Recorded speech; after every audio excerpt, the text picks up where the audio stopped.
Okay class, so this is chapter number 4, growing up as boys and girls.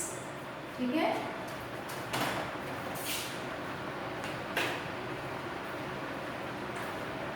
So in this chapter we will study about the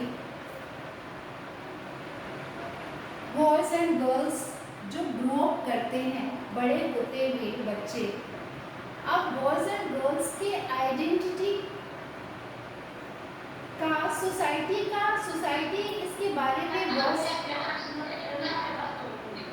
societies boys and girls को लेकर के क्या सोचती है, ठीक है, इसके बारे में हम देखते हैं. इस चैप्टर में पढ़ेंगे. हम ये पढ़ेंगे इस चैप्टर में कि the society we grow up in teaches us what kind of behavior is acceptable. कि सोसाइटी जो है वो किस तरह के बिहेवियर को, बॉयज और गर्ल्स के बिहेवियर को एक्सेप्ट करती है कि बॉयज ये काम कर सकते हैं, गर्ल्स ये काम नहीं कर सकती हैं. और हम इसी तरह की थिंकिंग को लेकर के अपनी सोसाइटी में बड़े होते हैं, ठीक है. और लेकिन जो सोसाइटीज़ है, अब यहाँ पे क्वेश्चन ये है कि वो बॉयज़ और गर्ल्स को एक अलग अलग आइडेंटिटी के रूप में क्यों देखती है. और दूसरी चीज़ कि इसका गर्ल्स और बॉयज़ के ऊपर क्या इम्पैक्ट पड़ता है, उनका फ्यूचर में उनका डेवलपमेंट कैसे होता है, उनका कैरियर, उनकी लाइफ पे क्या असर पड़ता है इन सब चीज़ों का. We will also look at how the different role assigned to boys and girls, अलग-अलग रोल्स जो बॉयज और गर्ल्स को मिले हैं, फ्यूचर रोल क्यों, और उसी से वो अपना फ्यूचर रोल डिसाइड करते हैं, है ना. We will learn that most societies value men and women. Society जो है वो मेन और वुमेन को किस तरह से वैल्यू करती है, अलग अलग तरीके से. The roles women play and the work they do are usually less valued. जो वुमेन जो वर्क करती हैं, जो वो काम रोल प्ले करती हैं, उसकी वैल्यू बहुत कम की जाती है than men. So this chapter will also examine how inequalities between men and women emerge in the area of work. Work area पर किस तरह से इनमें जो इनइक्वालिटी होती है, जो इनमें डिस्क्रिमिनेशन होने लगता है सोसाइटी को लेकर के, हम इस चैप्टर में देखेंगे क्या क्या इम्पैक्ट पड़ता है इनके बच्चों की लाइफ पे जब इस तरह से भेदभाव, इनइक्वालिटीज होने लगती हैं, वो भी अपने घर में, अपने नेबर्स में, अपनी सोसाइटीज में. तो इसका इम्पैक्ट क्या पड़ता है. अब यहाँ पे हम पढ़ेंगे समोआ आइलैंड के बारे में 1920 में, कि वहाँ पर जो ये आइलैंड था पैसिफिक ओशन का, वहाँ पर किस तरह से बॉयज़ एंड गर्ल्स के साथ ट्रीट किया जाता था. और एक जो एग्जाम्पल लेंगे वो अपने इंडिया का एग्जाम्पल लेंगे, और फिर हम इन दोनों को कंपेयर एंड कंट्रास्ट करेंगे कि अपने यहाँ इंडिया में कैसे ग्रो अप होता है और कैसे समोआ आइलैंड पे ग्रो अप होता है. First everyone mute your mic. Class 7th Mustafi.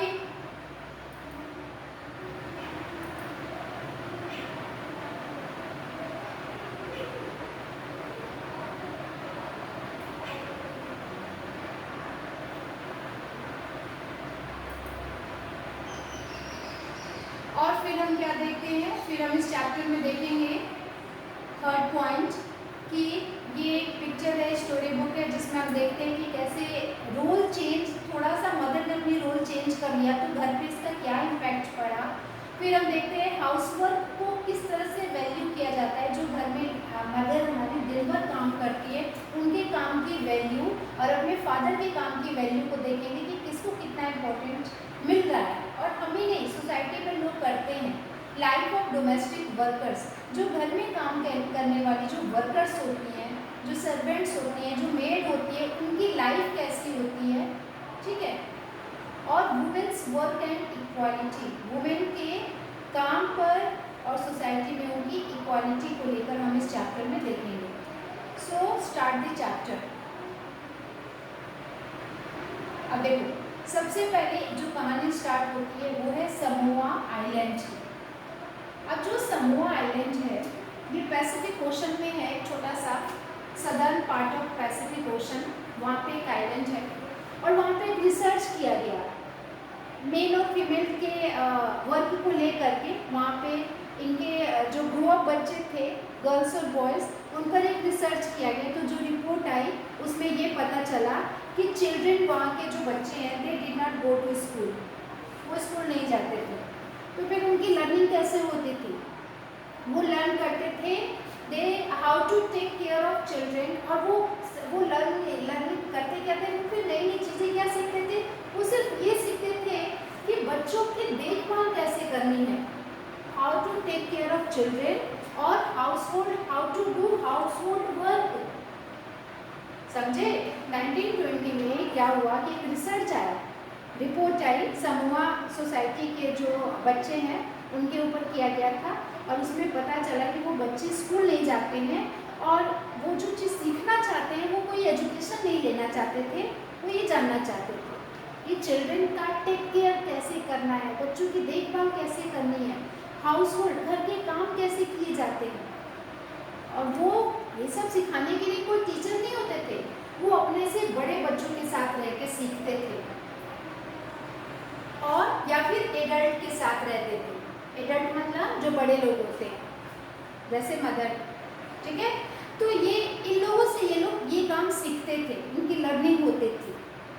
अब क्या हुआ कि क्योंकि वो आइलैंड था तो वहाँ की जो इम्पोर्टेंट एक्टिविटी थी वो क्या थी? Fishing. Fishing was important activity. तो वहाँ के बच्चे क्या करेंगे? पहले फिशिंग ही सीखेंगे। तो वो कैसे सीखते थे? जो यंग पीपल थे learned to undertake long fishing expedition, but they learned these things at different point. अब जो ये लोग फिशिंग सीखते थे, मछली पालना, मछली को निकालना, कैसे उसको फिशिंग किया जाता है, कैसे उसको नेट में ट्रैप करके निकाला जाता था। तो ये वो लोग बच्चे वहाँ पे सीखते थे। और क्या सीखते थे? कि कैसे छोटे बच्चों का केयर करना है, कैसे घर के काम सीखने हैं, क्योंकि उनके हिसाब से वही चीज़ें जो थी वो इम्पोर्टेंट थी। अब क्या होता है कि जैसे जैसे बेबीज जो है, बेबीज मतलब छोटा बच्चा जब वॉक करना शुरू करता है, देयर मदर और other adults no longer looked after. तो मदर्स, जैसे हम लोग क्या होता है, बच्चे छोटे होते हैं तो माँ उसको देखभाल करती है जब तक से वो बड़ा नहीं होता है, लेकिन वहाँ पे उनकी मदर्स और घर के जो बड़े लोग थे वो उनका लुक आफ्टर नहीं करते थे, उनका ध्यान नहीं रखते थे। तो कौन ध्यान रखता था? ओल्डर चिल्ड्रेन, ठीक है। ओल्डर चिल्ड्रेन मतलब कि जो बड़े बच्चे होते थे, often as young as 5 years old। क्योंकि ओल्डर किसको कहा गया? जो 5 साल का बच्चा है वो इस रिस्पॉन्सिबिलिटी को केयर करता था। समझे? मतलब बच्चों को देखने का काम 5 साल का बच्चा समोआ आइलैंड पे करता है। अब बॉयज और गर्ल्स दोनों ही अपनी छोटे छोटे भाई बहनों को एक साथ संभालते थे, ठीक है। और जब बच्चा 9 years old होता था, 5 साल होता था, तो वो क्या करता था? 5 years में वो क्या करता था? लुक आफ्टर करता था अपने भाई बहनों का, सिबलिंग्स का। लेकिन जब वो 9 years का हुआ तो ही ज्वाइन द ओल्डर बॉयज। अब वो बड़े बच्चों के साथ आउटडोर जॉब जैसे कि फिशिंग और प्लांटिंग कोकोनट, वो ये सब सीखने लगा। घर के बाहर जाके करने वाला काम, आउटडोर जॉब, जैसे कि मछली कैसे पकड़ना है, प्लांटिंग कैसे करनी है। कहने का मतलब ये है कि उनके लिए जो इम्पोर्टेंट थे वो इस चीज़ को सीखते थे। और जैसे हम लोग की तरह नहीं, ये छोटे छोटे बच्चे अपनी एज के अकॉर्डिंग ये सब लर्निंग करते थे। Girls had to continue look after small children. अब जो गर्ल्स होती थी वो क्या करती थी? वो भी छोटे छोटे बच्चों की उनको भी कंटिन्यू, वो भी लुकिंग आफ्टर स्मॉल चिल्ड्रन और do events for adults till they were teenagers, ठीक है। तो वो क्या करती थी कि once they became teenagers, girls जब टीनेजर हो गई, बड़ी हो गई, थोड़ी बड़ी हो गई, टीनेजर उसको कहते हैं जो 13 से 19 ईयर्स के एज में होते हैं, तो उनको बहुत ज़्यादा फ्रीडम मिलती थी।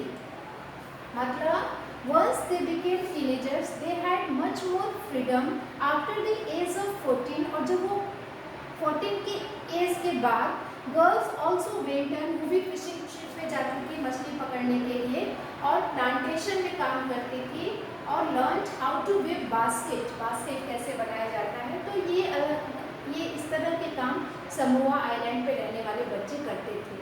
Cooking was done in cooking houses, cooking का काम कौन करता था? Boys were suppose to do most of the work, लड़के बहुत ज़्यादा कुकिंग काम करते थे, वाइल गर्ल्स हेल्प, जबकि गर्ल्स केवल उसमें हेल्प करती थी, समझे। और जबकि अपने यहाँ क्या होता है, इंडिया में गर्ल्स ही कुक करती हैं, बॉयज हेल्प करना, वो हेल्प क्या करना, वो आउटडोर एक्टिविटीज़ का काम करते हैं। तो समोआ आइलैंड में ये था। अब अपने इंडिया में 1960 के टाइम में एमपी के जो बच्चे होते थे उनमें क्या डिफरेंस था? अब देखो 1960 में अपने इंडिया में एमपी की एक कहानी है, दिया गया इसमें कि जो बॉयज़ और गर्ल्स होते थे वो क्या होते थे, वो अलग अलग सेपरेट स्कूल में जाते थे। समोआ आइलैंड के बच्चे स्कूल नहीं जाते थे। एक तरफ अगर आप समोआ लिखो और एक तरफ आप एमपी की 1960 की स्टोरी लिखो, तो दोनों में डिफरेंस बता सकते हो। क्या डिफरेंस? वहाँ के बच्चे क्या करते थे और एमपी के बच्चे कैसे, उनकी एजुकेशन क्या होती थी, ठीक है। तो ये लोग स्कूल जाते थे, लेकिन दोनों का स्कूल डिफरेंट था। बॉयज़ का सेपरेट स्कूल, गर्ल्स का सेपरेट स्कूल। अब जो गर्ल्स का स्कूल था उसको देखो कि कैसे बनाया गया। The girls school was designed very different, बहुत ही अलग होता था बॉयज़ के स्कूल से। इनके स्कूल में एक सेंटर में, स्कूल के बीच में एक कोर्टयार्ड होता था, आंगन होता था गर्ल्स का, जहाँ पे ये लोग खेला करती थी, गर्ल्स प्ले किया करती थी, ठीक है।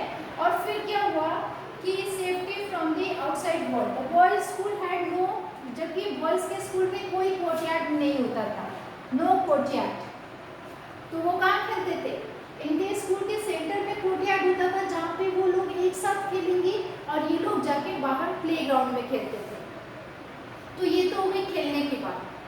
अब जब इवनिंग होता था, रोज शाम को जब स्कूल खत्म होता था, तो जो बॉयज़ होते थे वो क्या करते थे, वो ये देखते थे कि जो लड़कियां जा रही हैं, स्कूल गर्ल्स जा रही हैं, वो बहुत ही ज़्यादा नैरो स्ट्रीट से होते हुए जा रही हैं।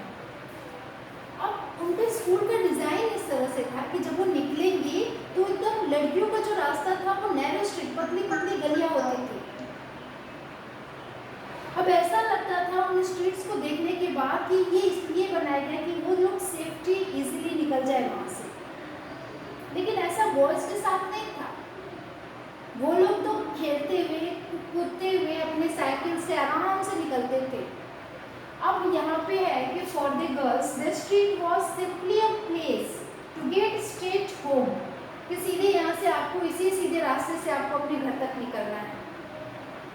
गर्ल्स जो थी वो ग्रुप में निकलती थी, बिकॉज कहीं ना कहीं they also carry fears of being teased और अटैक, उनको डर होता था कि वो कहीं ना कहीं किसी से टीच की जाएंगी, मतलब परेशान की जाएंगी, या उन पर कोई अटैक कर सकता है या उनको कोई परेशान कर सकता है, इसलिए उनके स्कूल में इस तरह से नैरो स्ट्रीट्स बने होते थे।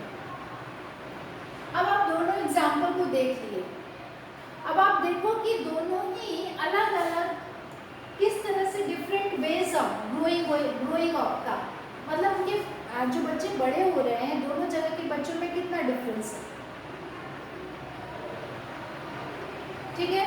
अब आप यहाँ पे एक चीज़ देखिए नीचे, we also realise that societies, अब ये सब क्यों हो रहा है, क्योंकि सोसाइटीज़ जो है वो डिफरेंस कर रही है। अगर स्कूल का हमारा जो कैंपस है वो स्कूल वाले इस तरह से कर रहे हैं कि जो डिज़ाइन किया गया है गर्ल्स स्कूल का वो कितना अलग है, बॉयज़ का अलग है, तो यहाँ पे साफ साफ डिस्टिंक्शन डिफरेंस दिख रहा है, और वो भी छोटे एज में, जबकि बच्चों को बहुत कुछ पता नहीं होता है, ठीक है।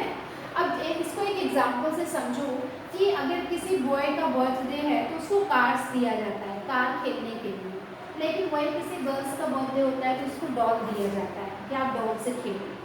अब आप इस एग्जाम्पल से आप क्या समझ सकते हो कि दोनों का फ्यूचर कैसा होगा, बॉयज़ जो कार से खेलेगा उसका फ्यूचर और जो डॉल से खेलेगी उन दोनों का फ्यूचर कितना डिफरेंट होगा। तो आप देखिए कि छोटी छोटी स्मॉलेस्ट चीज़ों में भी एवरी डे डिफरेंस किया जाता है। गर्ल्स का जो ड्रेसिंग सेंस होता है, जो गर्ल्स ड्रेसअप करती हैं, जो गेम्स बॉयज़ खेलते हैं, किस तरह की गर्ल्स ड्रेस गर्ल्स पहनेंगी, किस तरह की गेम्स बॉयज़ खेलेंगे। गर्ल्स को एकदम टॉकली सॉफ्टली बात करनी चाहिए, बॉयज़ एकदम टफ आवाज़ में बोलेंगे, बुलंद आवाज़ में बोलेंगे। क्या इस तरह की एग्जाम्पल हम अपनी सोसाइटी में नहीं देखते हैं? ठीक है, तो ये सारे तरीके हमें ये बता रहे हैं कि हमारे ये आसपास रहने वाले लोग बॉयज़ और गर्ल्स को लेकर के किस तरह की थिंकिंग रखते हैं, और इन सभी थिंकिंग का जब बच्चे बड़े होते हैं तो उन पर इसका क्या इफ़ेक्ट पड़ता है। वो इफ़ेक्ट यहाँ तक पड़ने लगता है कि वो ये सोचते हैं कि this affect later in life, this affect this subjects. अब वो जो सब्जेक्ट पे चूज करते हैं तो उस पर भी उसका इफेक्ट पड़ता है। ठीक है, जो अब क्या होता है कि देखो, in most societies including our town the roles men and women। अब ये तो हो गया कि उनकी किस तरह से सोसाइटी का सोच है, परसेप्शन है बॉयज़ एंड गर्ल्स को लेकर के। अब क्या है कि दोनों का जो वर्क होता है, काम होता है, हम काम के वर्क पर डिफरेंस बताते हैं कि काम को वैल्यू नहीं मिलती है, इक्वली वैल्यू नहीं मिलती है। कैसे? Main and women do not have the same status, दोनों का स्टेटस सेम नहीं है। इसको हम अभी देखेंगे कि ये कैसे होता है। जब आप नीचे आप इस स्टोरी बुक को पढ़ोगे तो यहाँ पे समझ में आएगा। माँ we are going on school excursion. अब ये जो गर्ल है ये कह रही है कि माँ हम लोग स्कूल ट्रिप पे जा रहे हैं। तो रोजी मैम जो है वो हमारी जो टीचर है वो कह रही है कि आप एक हॉलीडे पे आप कोई वॉलंटियर भी ले आ सकते हो, मतलब आप हमारे साथ चलो। वो अपनी मदर से कहती है। तो वो ये भी कह रही है कि हरमीत जो मेरी फ्रेंड है उसकी मदर तो हमेशा उसके साथ जाती हैं। तो जो ये गर्ल है ये कह रही है माँ आप भी हमारे साथ चलो, मेरी फ्रेंड की मदर तो हमेशा ही जाती है। अब हरमीत की मदर, हरमीत उसकी फ्रेंड है, हरमीत की mother always come for excursion because she does not work. अब इसकी मम्मी कहती है कि हरमीत की मदर इसलिए जाते हैं क्योंकि उनके पास कोई काम नहीं होता है। तो अब क्या होता है, Suhani how can you say that you know that Jaspreet aunty is up at 5 AM every day doing all the house work. ठीक है, तो ये कह रही है कि अरे आप ऐसे कैसे कह सकते हैं, वो तो 5 बजे जग के पूरा काम करती है, उनके पास इतना सारा काम होता है, फिर भी वो जाती है। तो कहती है कि चलो फिर हम उनके यहाँ उनके घर से ही पूछ लेते हैं कि वो क्या करती हैं। तो फिर वो लोग इनके घर जाते हैं और जो वो लेडी है, जो मदर है, वो कह रही हैं कि ठीक है। तो अब देखो जरा से इस स्टोरी को पढ़ोगे। एट दिस सिंग हाउस, जब उनके घर जाती है Harsharan, Sonali thinks that your wife is not a working person, but is not that correct aunty, my mother is a housewife, she does not work. अब जो उनकी बेटी है वो भी यही कह रही है कि मेरी माँ जो है वो हाउस वाइफ है, वो कोई काम वाम नहीं करती है। तो अब क्या हुआ कि ये सब जब इन लोगों ने सुना तो जो उसकी फ्रेंड की मदर थी तो उन्होंने कहा कि अब ऐसा करते हैं, इनको अपने काम की वैल्यू बताते हैं। तो उसने क्या किया, उसने डिसाइड किया कि अब हम एक दिन तक कोई काम नहीं करेंगे। तो नेक्स्ट मॉर्निंग जब उसने डिसाइड कर लिया तो नेक्स्ट मॉर्निंग क्या होता है कि oh God look at the time, where is my breakfast. अब उनके जो हस्बैंड है वो कह रहे हैं कि ब्रेकफास्ट मेरा कहाँ है, क्या बच्चे रेडी हुए हैं कि नहीं। तो कहती है, मदर कह रहे नहीं आई एम ऑन स्ट्राइक, मैं आज स्ट्राइक पे हूँ, आपको मालूम है ना कि आज मैं स्ट्राइक पे हूँ, तो आज मेरा लीव है, आज मैं कोई काम नहीं करने वाली। तो जो हस्बैंड है वो कह रहे कि ओहो मैं तो भूल ही गया, आज अब तो मेरी स्कूल बस निकलने वाली है, बच्चों को उसमें छोड़ना है, अब क्या करें, अरे जल्दी करो जल्दी करो। तो ये कहते हैं कि नहीं मैं कुछ नहीं कर सकती, अब मेरा स्ट्राइक है। ठीक है, अरे जल्दी से कोई पंप स्विच ऑन करो, नहा ले फटाफट, है ना। तो इस तरह की कोई मेरा लंच बॉक्स दे दो, बच्चे कह रहे हैं। तो ये कह रही है कि मैं उसको पैसा देती हूँ, लंच मैंने नहीं बनाया क्योंकि मेरा स्ट्राइक है। तो फादर कह रहे कि हाँ आज का दिन तुम पैसे से ही काम चला लेना। ठीक है, तो इस तरह से अब जब ये लोग वापस घर पे आते हैं तो देखते हैं कि पूरा घर जो है ऐसा लग रहा है कि कोई तूफान आया छाया हुआ है पूरे घर में, पूरा सामान फैला हुआ है क्योंकि मदर ने एक दिन का लीव लिया हुआ है, ठीक है। तो अब सबको पता चलता है कि जिस तरह से कि किस तरह से अगर घर में मदर ना हो और हाउसवाइफ अगर अपने घर के काम को ना संभाले तो ना फादर अपने ऑफिस टाइम पे जा पाएंगे, ना उन बच्चों का लंच बन पाएगा और ना ही कोई डिनर और ना ही घर की जो मेंटेनेंस है वो सब हो पाएगा।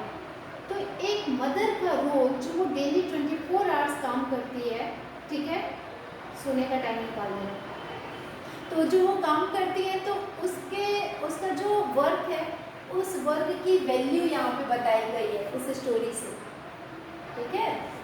तो अब आगे क्या है class, just a minute, valuing housework मैं भी स्टार्ट कर रही हूँ, 1 मिनट।